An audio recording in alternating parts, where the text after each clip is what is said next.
നമസ്കാരം. കർക്കിടകവാവ് ബലി വളരെ ലളിതമായി വീടുകളിലിരുന്ന് ചെയ്യുന്ന വിധം പറയുകയാണ്.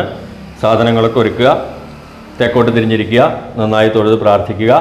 അതിനുശേഷം മുന്നിലുള്ള ഇലയിൽ ഒന്ന് തളിക്കുക. ദർഭപ്പുല്ല് അല്ലെങ്കിൽ കറുകപ്പുല്ല് കയ്യിലെടുക്കുക. പുഷ്പം, ചെറുള അല്ലെങ്കിൽ തുളസി, എള്ള്, ചന്ദനം കലക്കിയിട്ടുള്ള വെള്ളത്തിലൊന്ന് മുക്കുക.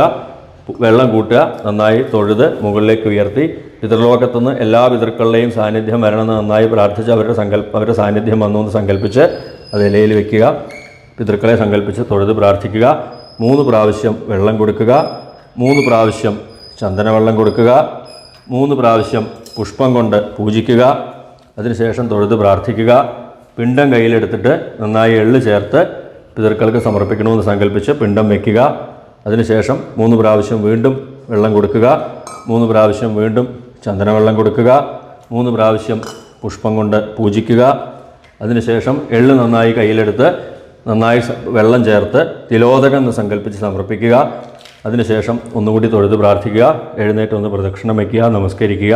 അവിടെ ഇരുന്ന് തൊഴുത് ഇത് സ്വീകരിച്ച് പിതൃക്കളെ സ്വർഗത്തേക്ക് പിതൃലോകത്തേക്ക് തിരിച്ചു പോകണമെന്ന് നന്നായി സങ്കല്പിച്ച് പ്രാർത്ഥിക്കുക.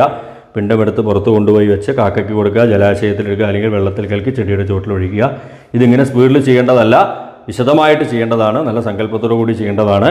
കൂടുതൽ അറിവുകൾക്കായിട്ട് എൻ്റെ യൂട്യൂബ് ചാനൽ പ്രവീൺ നമ്പൂതിരി പാലക്കോൾ സന്ദർശിക്കുക. നമസ്കാരം.